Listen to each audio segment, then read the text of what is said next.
afternoon, everyone. Welcome to our discussion of life after Students for Fair College Admission versus Harvard. This, of course, is the Supreme Court's affirmative action decision that they rendered a month or so ago, a few weeks ago.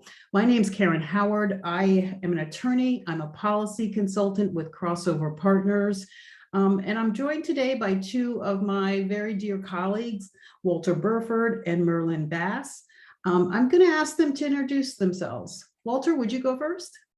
Sure. Thank you, Karen. I am Walter Burford.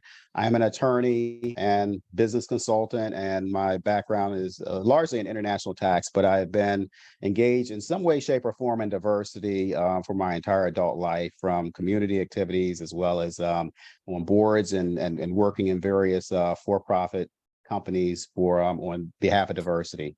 And that is my background. And I'll turn it over to Merlin from here. Hi, my name is Merlin Bass. I'm an attorney as well. I am a tax attorney focusing on domestic and international tax planning. I work for a large public corporation, been there about 22 years, and for 15 of those years been involved in their diversity and inclusion efforts, as well as outside community activism as well.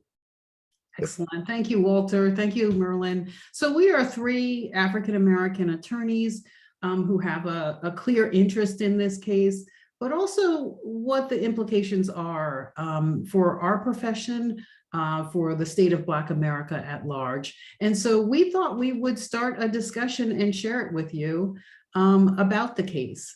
And so we're going to take the next hour or so. I'm going to dig in first by asking Walter if he would give us just a really brief overview, just to level set about what the case was about and the holding of the case. So Walter, would you do that before we dig in? Sure. Thank you, Karen. I'll just make it very brief so that we can have a starting point for discussion. Essentially, the court, with Chief Justice Roberts kind of giving the opinion of the court, the majority opinion said that with regard to Harvard and University of North Carolina's admissions policies, that their policies violated the 14th Amendment. The 14th Amendment pretty much guarantees all persons equal protection of the laws.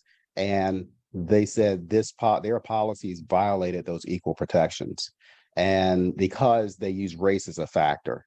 And that's something that's been discussed for many years. They had this Grutter opinion that had pretty much kind of solidified where things stood on affirmative action for some time. And this opinion kind of changed the landscape a bit. That's why there's a lot of discussion of it. But essentially, when they struck down the policy, they said, well, you might be able to use, or at least they did not foreclose the possibility of using race in conjunction with other factors, that you couldn't use it as a separate factor or even as a racial plus. And we'll talk a little bit more about what that means. But suffice it to say that you had these different categories. So you might be able to say, oh, well, because of my race, I experienced a certain amount of adversity.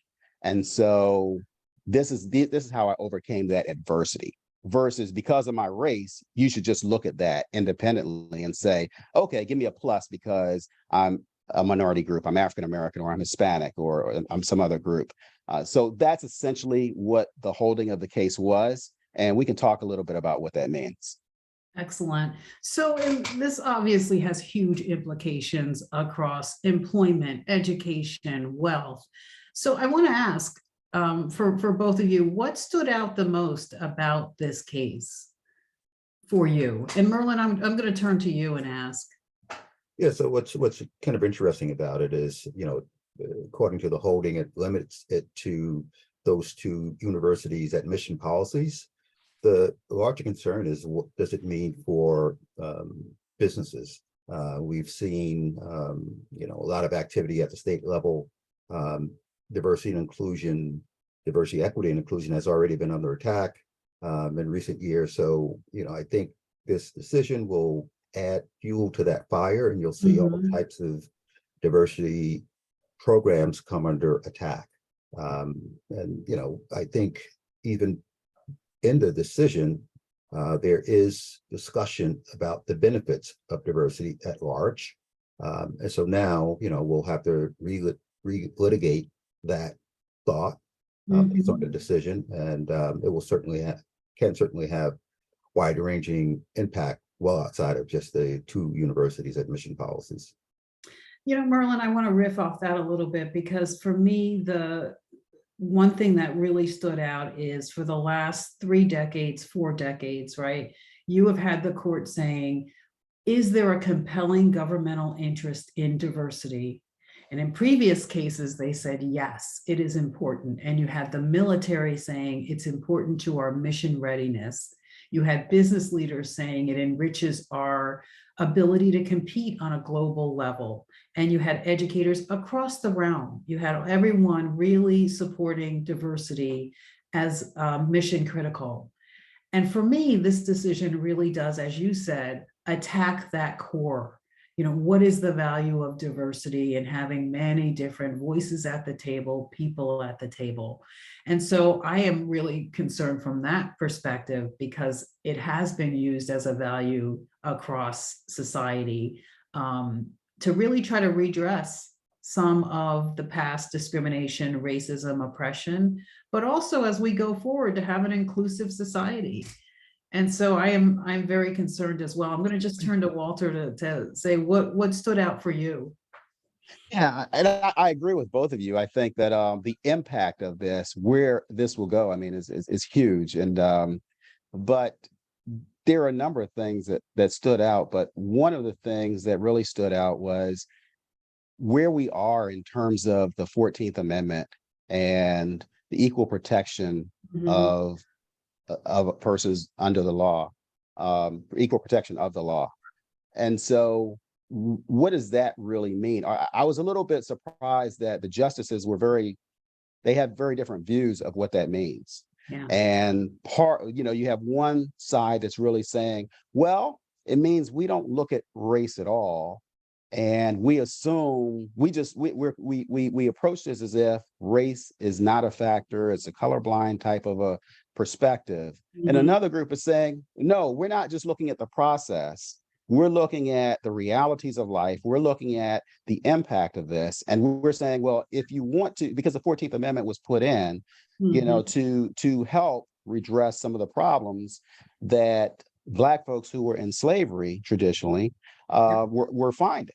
And I Yep. don't know they envisioned Jim Crow and all these different things happening for people to try to circumvent the laws. So if you Right. just said, well, the law, even a Jim Crow law, was, you can only approach it in a colorblind manner and forget about the fact that the impact of it is to take away and disenfranchise the rights of people of color, then you miss the whole boat. So I guess, the part that really resonated with me is we're still looking at this as whether you can even look at what is the real point, what is really happening in the world, or you just have to say, look, if you make a law, it can't have anything to do with race, or if you enforce a law, it can't have anything to do with race at all, even though, we know that race is pervasive through most of our society today.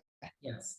Such a well put. I mean, what does the 14th Amendment even mean, right? If you Right. can't take race. And I think the decision of Justice Jackson in which she lays out in really stark terms, she calls on the court to say your hands are not clean. You upheld Jim Crow. You upheld Plessy v. Ferguson. You upheld, and she goes through all of the history that while Blacks were enslaved or freely, newly freed, the government was giving out land to white settlers in the West, not their land of the indigenous people, right? She goes through the kind of history and lays out all of the stark oppression to set up to say, how can the 14th Amendment now be completely colorblind? So it is interesting. What does the 14th Amendment mean, right? Yes, yes. Merlin, did you have something to You know, add? I was shaking my head to agree. I mean, yeah, what does it really mean? And, you think about um, all the cases that you just mentioned where the court said, they're fine, even though they discriminate, they're fine. We don't care about equal protection now because these cases, they're what the majority the power structure are okay with. But and I think one of the interesting things about the case is that the Supreme Court accepted using race in the context of the 14th Amendment for many years. I mean, and so Mhm. I think the question was not whether or not you can take color into account, it's whether you still need to take color into account. Right. And so, when you look at where we are today, and Mhm. I think many people would, if not most, would say yes, race should still be taken into account because we have not leveled the playing field such that everybody has equal opportunity. So I think even the gutter decision said they estimated maybe it should keep it around for 25 years, but that the assumption behind that was that we'll be in a much better place than we were Right. then, but I'm not sure we are, although we've certainly had some successes. I'm of the opinion that there's still a need to take race into consideration. And if you look at the decision, they specifically said, look, when it comes to the military institutions, we still think you need to take it into account. So what's different there with the public Yeah. universities and Yeah. private colleges? And I think with you mentioned the Grutter decision, I think it was interesting that they talked about this 25 years and the current court looked at that. I mean, we know courts say things in their dicta, right? And the general information that they're just kind of commenting, they can't predict the future. Right. They weren't saying in 25 years, Right. we know everything will be exactly where it needs to be. So this opinion will be no longer necessary, no longer applicable. They weren't saying that, but the court today kind of makes it seem like, oh, they had this 25-year mark in mind, and now we're at about 20 years. So according to that court, yeah, this is the They time to did, get rid of it. yeah, they elevated that dicta to be, well, you only got it for 20. That was the ceiling, Yes, right? yes, Right? That's exactly exactly. right. I was struck by the fact that the decision itself really pits marginalized communities against themselves, right? It starts to say, well, look at the Asian community. And so I know a lot has been Yes. written about the model minority and how that pits marginalized communities and people against each other. They talk about, well, the Hispanic community is not a monolith. What if you're disadvantaging another marginalized community? And that to me was really a dog whistle, right, to them to say what this country has always done, which is pitted people who should be like-minded and struggle together for better policies and the change of the system to no, a zero-sum game. You get so someone else loses. And that really is quite a dangerous precedent, I think. And yeah, no, I agree with you, especially since they use that terminology, right? The zero sum game Mhm. kind of principle that if somebody wins, then somebody else loses. And, when you're talking about admissions and you have a certain amount of slots, that is going to be true, right? That somebody's, if somebody, if you have it set and somebody, you say, okay, based on whatever factor, one person is going to get in, then somebody else doesn't get in. Right. Who may have otherwise gotten in. Yes, so it's zero sum. The question is, at what point does that make sense? And do you say kind of it makes sense to have some differences here and to say, okay, yeah, somebody's going to lose and somebody's going to win, but that's always the way it's played. And when you start off with, in most even recent circumstances, definitely historically, that the zero sum game, we've always lost. Yes. That's I right. mean, you talk about people of color, especially when you talk about African Americans or you talk about Hispanic, the losing part is where we've been on this zero sum game. And the legacy of that has hindered us tremendously. Right. And so, at some point you say, okay, well, if the pendulum swings a little bit the other way, even though you say, well, these people nowadays, a young kid really didn't do anything way back when, or may not have directly been racist in their behavior. Should they be impacted by it? Well, we're impacted by things every day. I Exactly. mean, we all pay taxes for things that we may not agree with, or we may say, well, hey, I'm not in that category. If there's someone who has a disability, Mhm. you may say, okay, well, they're getting a certain quote unquote preference. for that disability that everybody isn't getting. Is that a problem? I mean, at some point you say there's a fairness and let everybody have a shot at get equal opportunity and doing things to their fullest potential. I think that's part of it. You want everybody's potential to be fully recognized as best you can in an imperfect society. And how do you do that effectively? Right. And how does this kind of redress, how can you redress some of those problems that are still occurring today? It's not like we're just talking about history. Right. We're talking about what's happening now. Right. Right. When you were saying that, I thought of tuition assistance and the forgiveness of loans, college loans, and the notion today that no, that's benefiting someone else, when we really should look at it as the folks who get WIC need it, women, infant, and children, the folks who get food stamps, the folks who get cash assistance, everyone's getting something from the government based on their needs. And if we start tearing down, you don't get, no one will get anything. That's right. Right. And I think that's go ahead, Walter. Yeah, I mean, I think even you look at the recent pandemic, right? And folks who got money, businesses, right, quote unquote, small businesses that got money. I mean, most of those were not minority businesses, they were not. Right. So the money was going out there, big dollars. You got a lot of big companies making lots of money that said, hey, we need some of this pandemic money, and they got it. Right. So I didn't have, one of those big businesses. I didn't get the money.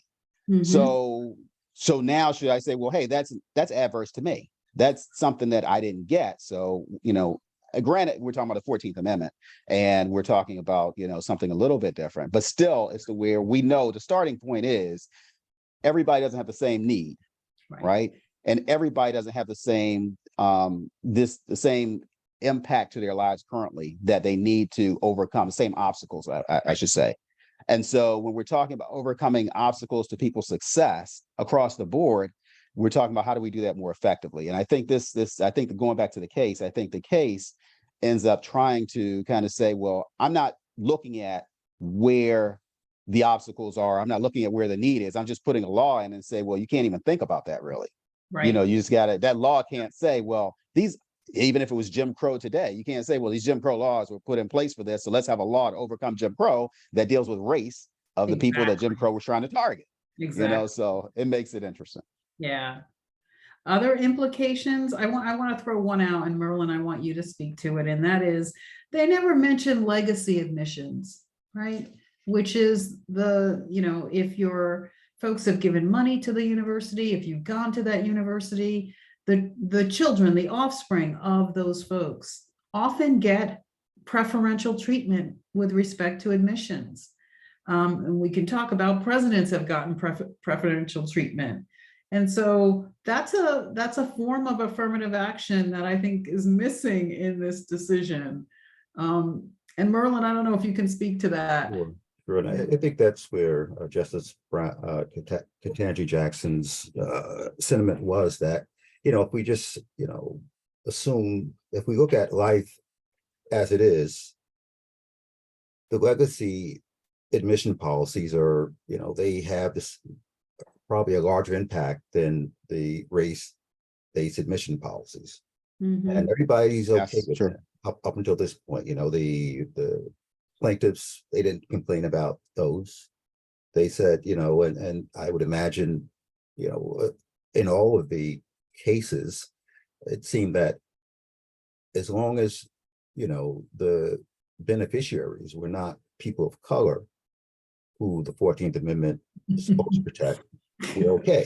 Right? Yes. But, when it's someone that doesn't look like me, then I have a problem with it. And, I guess these days hypocrisy it can be found everywhere you look almost, but, the ability to say, well, it's okay for, preferences for this group, but not for that group. Right. But the 14th Amendment says everybody should be treated the same. Right. And the 14th Amendment came in because of the discriminatory practices. And I think it's 100% clear that we have not gotten to a clear society where color doesn't impact decisions. Right. So to kind of lean on the 14th Amendment to say, no, we're going to hold this policy unconstitutional in this context, but Mhm. not look at it over here or leave it in place over here. It just, there's no real legal basis for that conclusion.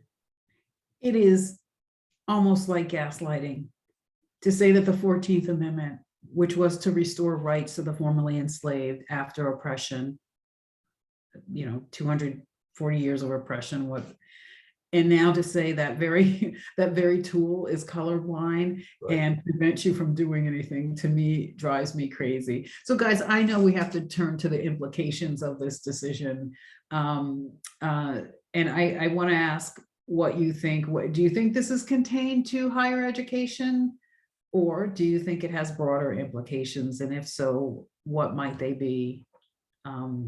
Merlin, I'm going to stick with you because No, I mean, if you look at the makeup of the court, I am almost certain that, there are groups that have been waiting for a court of this makeup, and they have a list of issues and cases that they're going to try to get before it because they Mhm. feel like they have a court that's going to, support and decide cases in a way that they would like. So I doubt it stops here. So it's just a matter of time before you see more cases before the court that are attacking affirmative action and areas outside of education, higher education. Yeah, absolutely. Walter, do you agree? I do. And I think that the implications of this can be far reaching when you're looking at a court that's saying, you know what, we're looking at, we think using race as a factor is a real problem for us. Forget about the history of the court, forget about the history of this country, but we're trying to go, there's a certain trend, there's a certain trajectory to what the court is saying and doing. And I think you really start getting into implications when you talk about affirmative action, definitely in any aspect of it at all. When you look at certain of these, federal contracts, do federal contracts, can you take into race and say, look, every year we've been giving contracts 100% to this one group, let's just say for sake of argument. Right. And now we're saying, you know what, but we know for whatever reason, we don't really have equal opportunity. Let's give some contracts to some of these other groups that don't normally get these contracts. We know we've been doing something that's exclusionary. We may not know exactly why, or we may know exactly why, but we want to give some of these contracts to some of these other groups. If that goes up to the court because somebody's going to complain that they didn't get a contract that they otherwise would have gotten, because assuming under my hypothetical, you got 100% of them, right? So yeah, somebody's not going to get. Is the court going to echo a similar sentiment to where, yeah, you can't really use race. You can't try to correct even what you've done yourself, because in the Harvard situation, Harvard and UNC, their history was one of institutional racism, right? Right. And so they're even correcting some of their own history, or trying to. And yes, it's modern day, but it's like, we know we have a problem. Let's try to cure our own problem to some extent. And the court is coming in and saying, no, you can't do that. Let's act as if none of this happened. Let's just start with today. Everybody's new, everybody's fresh. And, let's find a different way. You have to find a different way to fight the battle. Well, the real point of the affirmative action is, affirmative action came about because the other tools were not sufficient. You take a case to court, it's very hard to prove that discrimination happened. You can know it. I mean, there's some cases that have been won, but it's very difficult to know.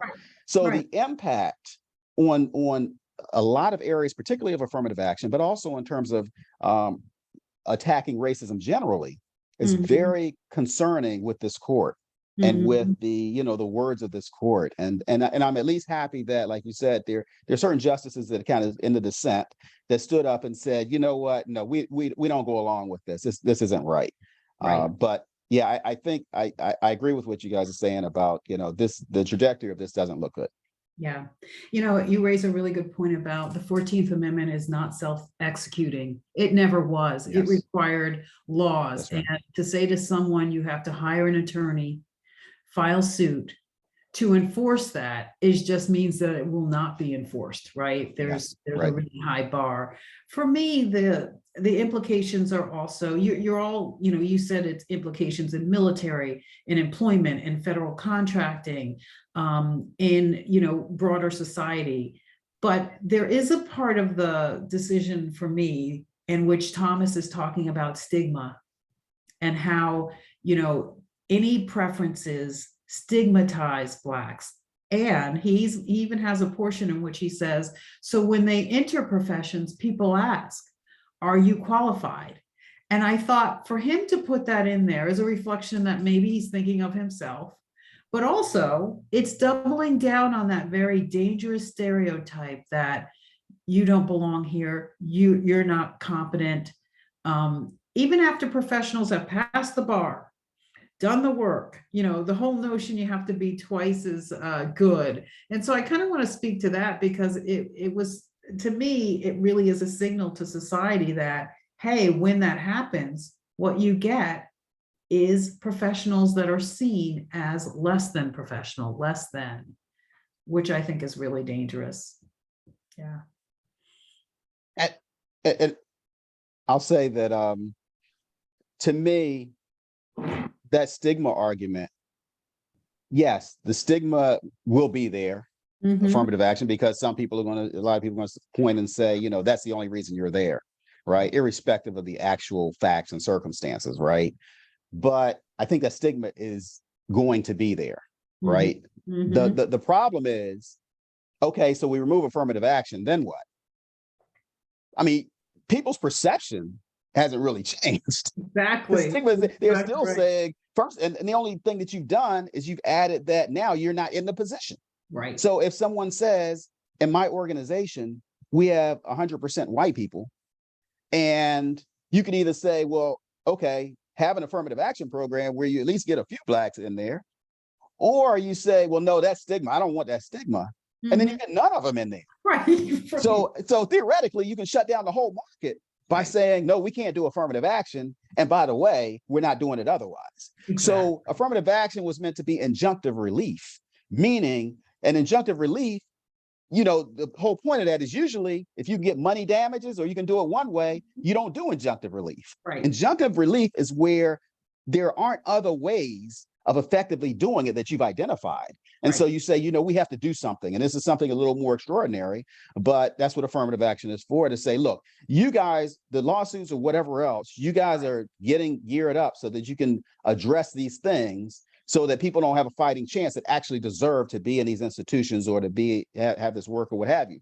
Yeah. So now for a time, not forever, for a time, while it's needed, we need to take some corrective action here and say, no, you need to be doing some hiring. You need to be doing some engaging. You need to be affirmatively taking steps to recruit more, even if you're not hiring everybody, but you should be hiring some. You can't get away by saying, hey, we went out there and we looked at everybody. We told everybody to come to the table, but we told everybody to go right back home because there's nothing for you at the table.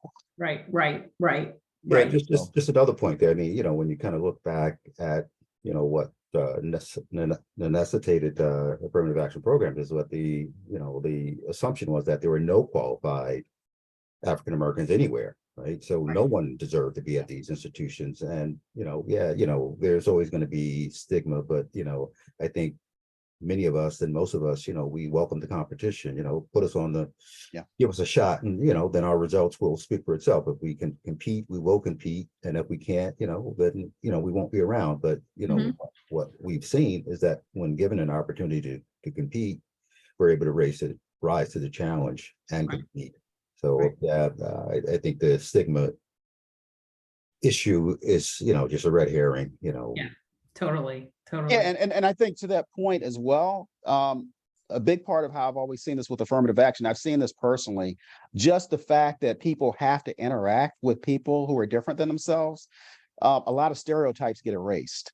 Because you say, well, hey, I went with this person, I went with this person, and you start the things that you hear about people, I mean, there are different things you could say about whatever group, whatever people, and it may be true of one or two or three or four here and there.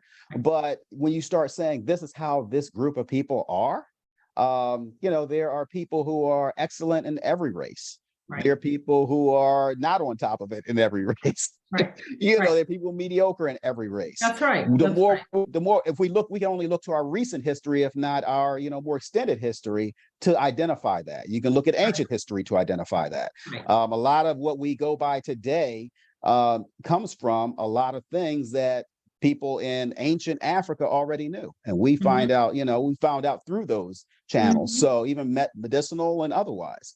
So that part that's and Merlin, I'm glad you brought it back. But that stigma part, yes, when I say it's going to be there, I mean it's going to be there today. But as you start eliminating the institutional racism, I think you start eliminating a stigma, because you say, you know what, regardless of what race this person is to the right and to the left of me, they're good. They're just good at what they do. Black, white, whatever, they're just good at what they do. And you start having to come to that reality. And so somebody telling you something to try to indoctrinate you with something different, you're like, well, I've had a lot of experiences with people of different races. And I think that you have, just different people. Right. I wonder the implications for HBCUs and money going to predominantly Black or Hispanic serving institutions, money directed specifically for a race or ethnicity. And I'm also thinking of philanthropy. So after George Floyd, right, a number of foundations who had never invested in Black organizations, and of course I'm talking on the nonprofit side, had initiatives where they had, we will designate this amount of money for Black and BIPOC organizations to build their capacity, to build what they do in communities, and they're proximate to communities. I wonder if this decision has an impact on that. Is someone going to file suit saying an HBCU, they predominantly discriminate since they don't admit everybody, right? They don't admit large numbers of whites or people outside of African-American or Black, and that's discriminatory, or federal money shouldn't go to them. And I wonder what you guys, this is on the nonprofit side, and I know you're on the corporate side, but I see ripple effects of the potential for that. Yeah, I mean, I think, I wouldn't be surprised if you saw those type of lawsuits, because now, there seems to be a big concern with government spending and where it's being spent. And, so I wouldn't be surprised to see lawsuits, but at the same time, it will be interesting, just, after George Floyd's death, there was this outpouring of support and rhetoric. Whether results and funds flowed from that, I don't know. Time will. Has not. Yeah, I wouldn't. I didn't think it would. But really interesting times that we're living in. Just number of attacks on precedent, and it seems that the country is looking to, at least many would like the country to go in a different direction. It'd be interesting just to see how we respond, both the Black community and our allies, because it may be an opportunity for some of the historically Black colleges and universities to bring on some students who would have went elsewhere, and in the long run, you'd hope that would lead to better funding of those institutions. So it'll be interesting, but I wouldn't be surprised to see attacks in the nonprofit space as well. Yeah. Well, then speaking of which, how do we respond? We have this case. We don't know how it will be decided in the lower court of different things that come up, whether it's in military or contracting or employment and other sectors. So how do we, what are your recommendations or insights into how we respond to this as a people, or how our nation, Congress, state legislatures, others respond? I think as a people, we have to value our vote and make it count. This is a country of laws, and our legislators make the laws, and we're the ones who vote them in or out of office. So we have to make sure when we're voting for folks who will protect our interests, support our efforts, and, do all we can. I think it's relatively doable, and it doesn't require a major effort, but to get people to really understand how important it is to participate in voting. Yeah. That the 16 election, I think if you just look at that and see where we are now versus where we could have been, I think, that's a clear example of how important it is for people to participate and get out and vote. Don't get mad, vote, right? Yeah, yes. Yeah. Walter, what do we need to do? Yeah, I think we need to, I agree with Merlin. And I also think we need to take a two-step approach. And I think our approach has to be that we have to think all of these issues all the way through in terms of what it means for equal opportunity overall going forward. And we have to fight at every step backwards that's taken, because the point is we give, it's like a football analogy, right? Every foot backwards, every yard backwards you take, it's hurting you. Yeah. Right. Sometimes, you can actually get to the end zone, without having to make that go from, one end zone to the next. So so we have to hold that line to say, okay, when the other side is trying to push us back, and I'm saying the other side being maybe, this court, the majority in this court and other institutions, to say, hey, let's keep nudging backwards. We have to really pull together teams that can help support moving forward and getting to when the end game really is equal opportunity for everyone, in my mind. When it's that, we need to get towards that end zone, and we need to push with all due haste to get there. So that's the first prong of it, to fight back on those. The second prong is we really have to think outside the box about how we, again, getting to the end zone, how we're able to get there effectively and strategically. And part of that's going to be eliminating obstacles and barriers to our success. And how we do that, we're going to have to do that through a number of ways. From, all of us have done mentoring, all of us have been involved in community service, all of us have done things to uplift people who are, being hit with various institutional racist obstacles. And we're doing our part to kind of help uplift those, to overcome those. But those forces are pretty strong. So doing that effectively, it's going to take, every village to raise a village to raise a child. And we're going to have to do that, and we're going to have to put the work in. But like I said, I agree with what Merlin's saying, but I think you also have to take that two-step approach. We have to really fight hard to, watch at every turn when we're moving back, when we're being pushed backwards, and then think outside the box, using innovation thoughts and innovative thinking to kind of get us there. Yeah, I want to dig a little further into that and get granular. But before we do that, I want to mention voting, right? And Congress didn't pass the Voting Rights Act. The federal government, the court allowed it to be gutted, right? Allowed key provisions that really monitored voting in a lot of the southern states to be gutted. And so now what you have is these voter ID and the different, no voting on Sunday, no mail-in voting. I think in North Carolina, one of the cases, the Supreme Court of North Carolina said, with strategic surgical precision, they went through and really, got at all of the key places where Blacks had voted, and then they eliminated what they were, or outlawed what they were doing. And so in light of the attacks on voting, which is, we don't need that because now we're, no longer, race is no longer a factor, and we're so far away from the 1930s, 40s, and 50s, where there had been the poll tax and all the kinds of things to disenfranchise Blacks. Merlin, what do we do in that instance? That is under attack too. Yeah, I mean, to me, it comes back to voting, because now you're seeing in a number of these southern states, they have these super majority, Republican legislatures. Exactly. So there, basically they're writing laws that says you really can't even challenge us in court.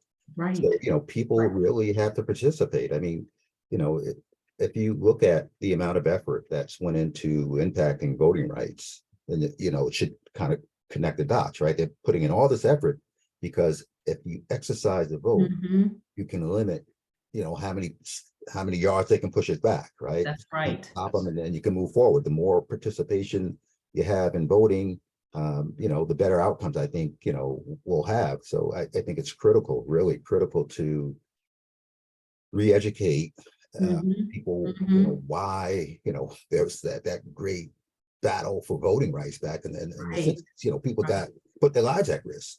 And Mhm. if you just kind of look at the news and the pictures, it's not clear how important voting is. You kind of say, you look at it, oh yeah, it was great, people marched, but they're fighting because voting and controlling, Yes. your representatives is really going to impact, how much you can do to make America a true democracy, color-free society.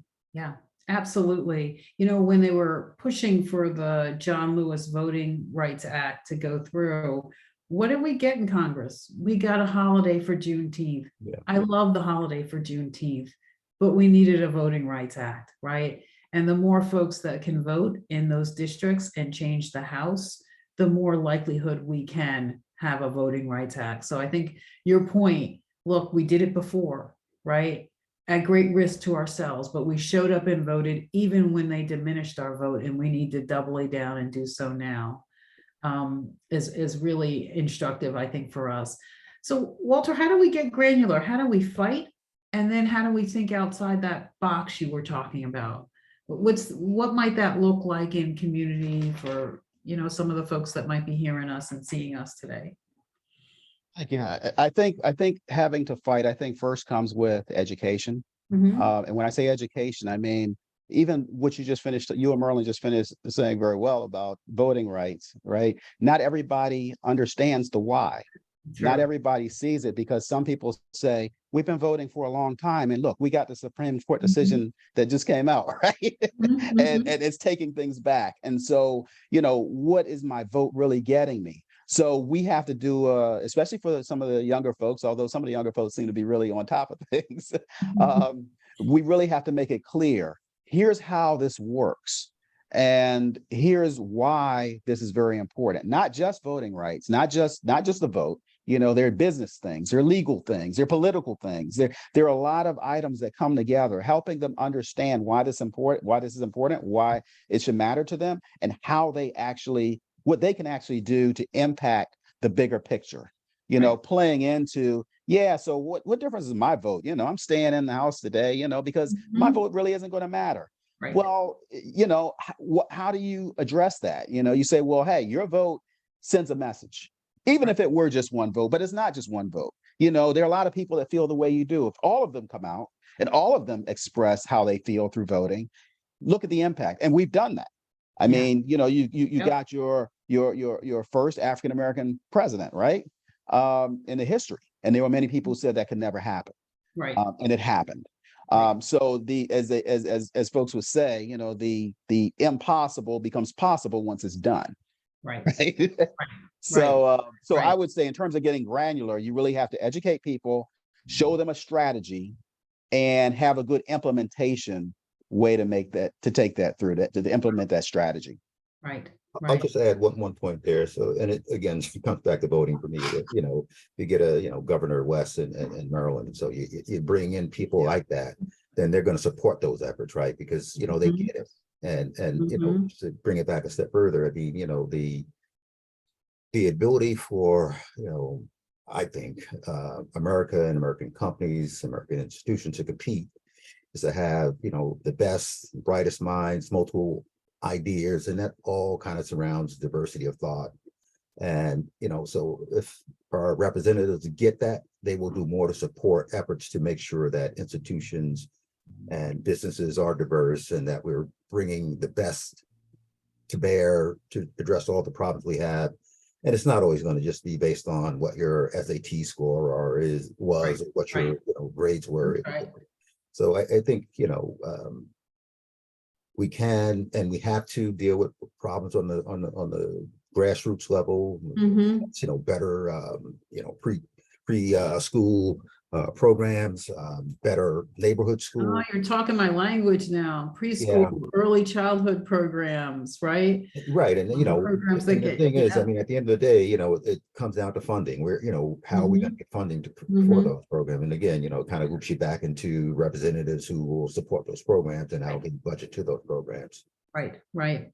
You mentioned, you know, getting smart, and I'm thinking about race neutral mechanisms that can really get at what we need to do, right? That we can fashion them. And so I wonder, do you see a way in which we can take race neutral factors and sort of turn this on its head, or is that limited? Because that's where everybody's going, right? Don't take race, but you have proxies for race. And I think poverty is an inexact proxy for race, but can be used. So I'm wondering what advice you might have for a university or any other entity that's got to play with government money. Well, I know one of the things the court said that struck me is it said basically it's kind of a pushing at you type of a thing. It's, if you're going to eliminate racial discrimination, eliminating racial discrimination means eliminating all of it. And it was it The was a best push way to not to say, discriminate is to not to discriminate, right? I think right, right. something like And that. and, and Right? and and we just finished talking about Karen, you and Merlin. We just finished talking about legacy, right? And so, legacy to me, you could easily look at that in light of Jim Crow, right? You could say, look, Mhm. because Justice Jackson made the point, right? Of, well, the one person, if you talk about African Americans, just to be very specific, and you look at, if you say, well, hey, if your parents went here to this institution, Harvard or UNC, Mhm. then you got a really good shot of coming here because you get a huge plus for that. Mhm. And that's been the legacy. That's been what has been That's done. right. It's called legacy. Right. Oh, but slave days, our African Americans, our parents wouldn't have. There is no legacy, and it was by design. Right. That's right. We knew who we wanted here. We knew who we didn't want here. That's right. And so, and even it's up until even you're talking about now. I mean, I think even the affirmative action policy at like a Harvard, I think they're saying they have like maybe they're trying to get about maybe 10% African Americans in. I mean, so still you're not talking about these huge numbers. Right. And so legacy, and that's not been, I don't know if they showed it for the last, I guess, 10 years or so, but it hasn't been that much higher, or, it hasn't been significantly higher than the 10%, maybe 11 or so. Mhm. But Mhm. if you look at that and you look at that going back, so people today, African Americans today, aren't going to have this huge legacy of, yeah, my parents went to Right. Harvard and all of that. That's right. So I think trying to do things, and that's something, if you say, okay, well, we see that and we think that's disproportionately affects, African Americans. So you can't use legacy now. Mhm. And the court could have done that. They could have said, you know what, we think legacy has a disproportionate effect on a given Yes. race. Yes. And so you can't use that now, but they didn't say that. Right. They basically was like, well, legacy is fine because it's not, you're not saying race, and we're Right. not going behind the scenes to really figure it out. Right. Right. But we Right. know, I mean, that's something that's very obvious. So can you use in the new race neutral environment, can you still win at that game? Here's the problem that I have with that. The problem that I have with that is I think it takes you a lot longer, Mhm. but folks are resilient.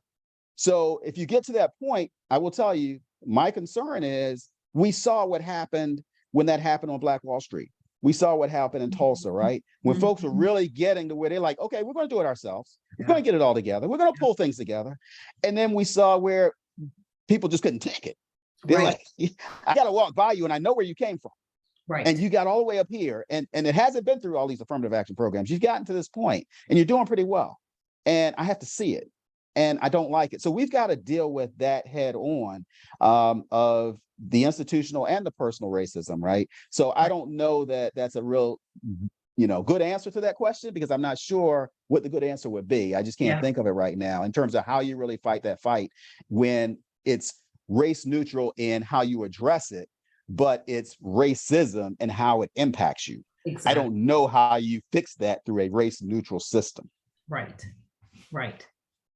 I agree. I think Ketanji Brown Jackson, Justice Jackson said, history speaks, and sometimes people listen, right? History is speaking on down through the legacy of slavery, oppression, Jim Crow. And she recounts how Reconstruction was just met with Jim Crow to be a systematic, comprehensive exploitation, economic exploitation, Yes. to your point, right? So Yes. if we do what you're saying, get really smart and fight and vote, right? And have innovative strategies. If those are working, we're likely to be met with even further, oh, no, that's not right either. Some barrier that will come up. Greater That's resistance. been the Yes. history. Yeah, that has been the history. Yeah. I want to just one last question, because Merlin mentioned the role of allies. We have to, along with our allies. And I assume that meant allies, people of different races and ethnicities that are with us in this fight. Can you speak to that a little bit? Like people talk about allies and accomplices. To what extent is that going to be something that we can deploy? Well, yeah, I mean, if you look back at the protests that happened after George Floyd was killed, just look at the makeup of a lot of those demonstrations. Young people, older people, multiracial protests. I think the younger generation has a better appreciation of fairness. And they've had the benefit of being around more diverse groups, so they don't have to rely on the stereotypes that, unfortunately, are still in many of the educational materials that are used in our public school systems. So it's important for people to speak up when they see something that's unjust. And many cases, our allies are in positions of authority, positions of power, where they can make decisions that will open up opportunities for people of color, and fund efforts to do grassroots activism.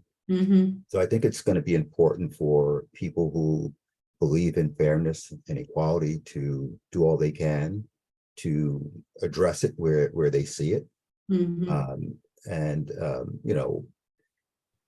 With their help, I think we will accomplish things much quicker than, if we have to do it all on our own. So I'm hopeful that, people will continue to be engaged and involved, and to fight for, true equality and a level playing field. Right. I think we all, are willing to compete on the merits, provided that, It's true merit, right? The field is level, right? And Right. It's true merit. Yeah. Play by the same rules. Yeah. Right. The decision really, what undergirds it is the notion that there is a meritocracy, that universities use or make decisions based on merit, and to do so by race is not merit. When decisions made by university, I don't think have ever been truly on merit. It's been on political decisions, economic decisions, decisions of exploitation even, right? And so to say it's based on merit, I think is just such a fallacy. And people believe that if you have money, that's merit, then you can buy your way, So I want to ask both. Go ahead, Mark. I was just going to say, it's kind of funny and sad that, we hear, we're looking at Harvard and University of North Carolina, and saying, okay, should they have a colorblind admissions policy?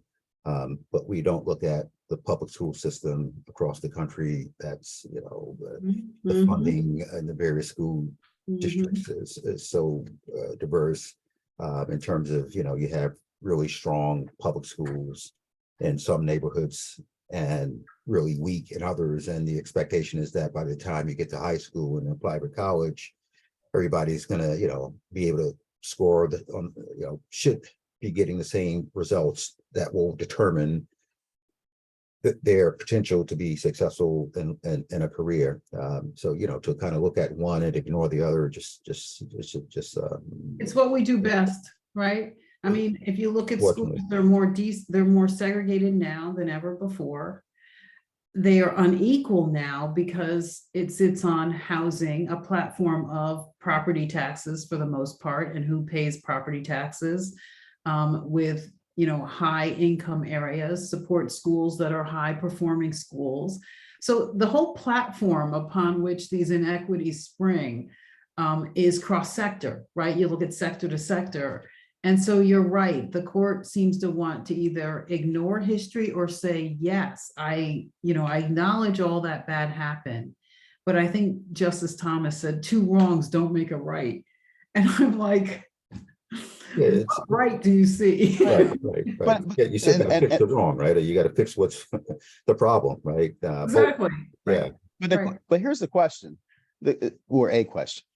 Uh, whose job is it to fix that inequity? I mean, you set up a hypothetical, right? And I think that's the court kind of looking at it. It's saying, okay, well, yes, we have rampant institutional racism in this country. We have schools that are allocation of resources is not done equally, right? We have we can talk about, some, I think Justice Jackson talking about maybe the tax system. And there are various systems in this country, medical systems. There are various systems that don't operate. The allocation of resources are such that they're not fair.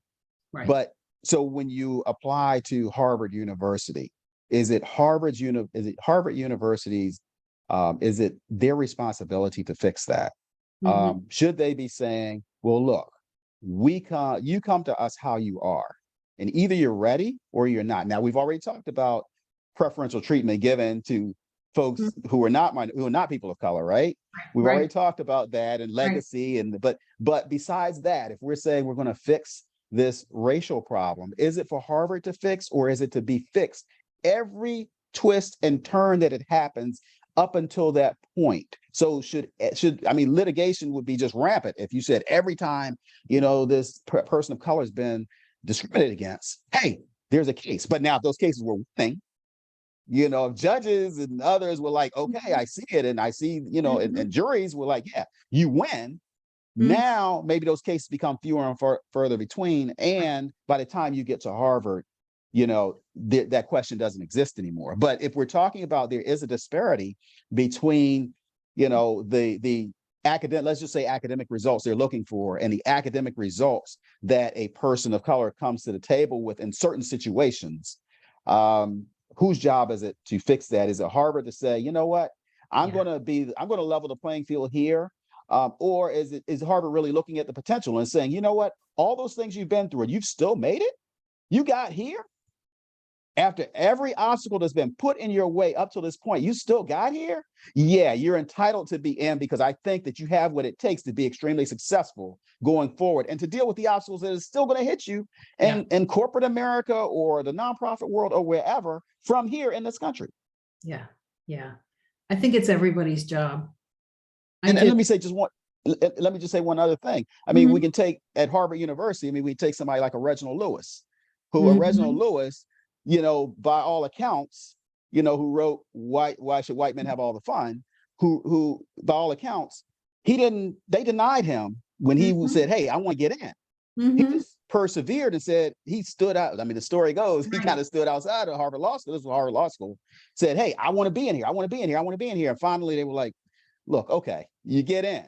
And he became a phenomenal success against all odds, and was one of the largest individual contributors to Harvard, I think up until the point when he gave the money. Wow. So it benefited Harvard tremendously. I mean, you don't see that every day, but I'm saying he would not have met that academic criteria that they had set out for him. But they saw that, okay, he had the perseverance and persistence, I really want to get someplace. And he was able to get in there, get the information and the network that comes with Harvard, being part of Harvard, and was able to really make something happen out of it. So I think, in terms of why Harvard would do something like that, I think, like in that case, if it looks at some of its history, it says, you know what, these may be some pretty good bets on some folks that may not have all the equal standing that I meet all the criteria that I say I'm looking for. Right. I'm just going to counter that a little bit before we, maybe start to close out. And that is, Harvard benefited from a system of structural and systemic racism all along. So did Georgetown Absolutely. Sure. University. So That's did true. many of the other universities. That's true. UNC being one of them only admitted their first Black, I think, in the, in the 1960s. These schools have an affirmative obligation to be in the game and to be innovative and to structure and to be part of group-based remedies, not simply one-offs. The Reginald is a one-off in a lot of ways. These are one-offs, those that can break through and make it.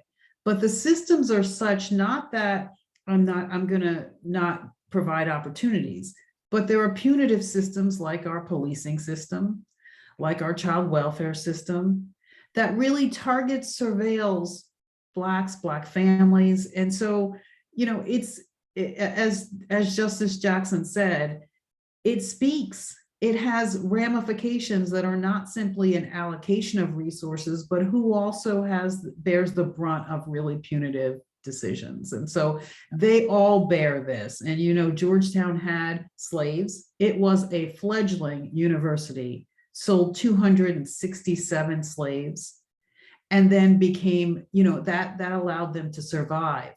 And so they moved on. Yes, so, absolutely. These schools benefited. Their endowment has benefited from oppression and slavery and racism and discrimination.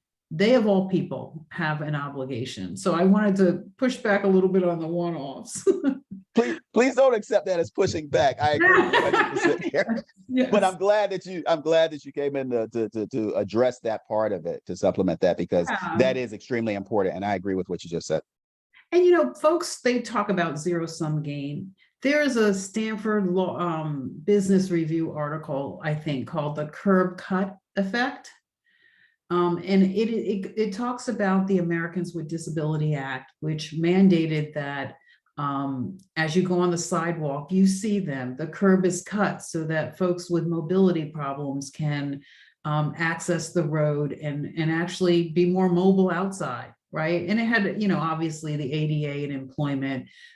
It was to eliminate or address employment discrimination against those who have disabilities. The curb cut improved businesses. You see delivery men using and women using them. You see folks with strollers using them. The notion is when you go to benefit one select group, it has a ripple effect and it cascades down and benefits society as a whole. And that actually benefited businesses, saw productivity go up because of that different infrastructure. We need infrastructure in this country that benefits BIPOC communities that have been marginalized, that benefits us as a whole. And how we work toward that in this decision, I'm not sure. But I kind of want to just close out my remarks and then turn it over to both of you for any closing remarks on this issue. Yeah, I'll jump in. Go ahead, Marlon. For me, I think universities and businesses should have the ability to decide who they think belongs. And they've done so for years. And I think, with affirmative action, I think there's been tremendous benefits from that. But now, the courts have said, we can't do it the way you've done it. So it'd be interesting to see how businesses, universities respond. On the one hand, they could say, all right, court said we can't do it, wash our hands, let's move on. Or they can say, you know what, we believe in what we were doing. Diversity is important, and we're going to find a way to achieve the outcome that we think is best for us and the greater society. So, our allies, that's where they come in. And, we have to link up with allies and, support their efforts and make sure they're, with us supporting our efforts. So, it's, in my opinion, a temporary setback. But now, we have to make sure we're engaged and we're, using all the tools we have to keep moving forward and get across that goal line. Absolutely. The struggle continues, but we've been in it. That's right. Yeah. Walter, closing remarks? Yeah, I think to my mind, many of us probably did see this coming. Mhm. Didn't necessarily know the timing of it in terms of the court's decision, but knew that when the makeup of the court changes, things can happen. And I think that's something that most people don't really understand the full impact of, like a Supreme Court, even of Congress or the president, but things can happen. And there are things that, folks have had as their foundation that said, oh, this will never change. They're at least going to be at this level. We'll never lose ground.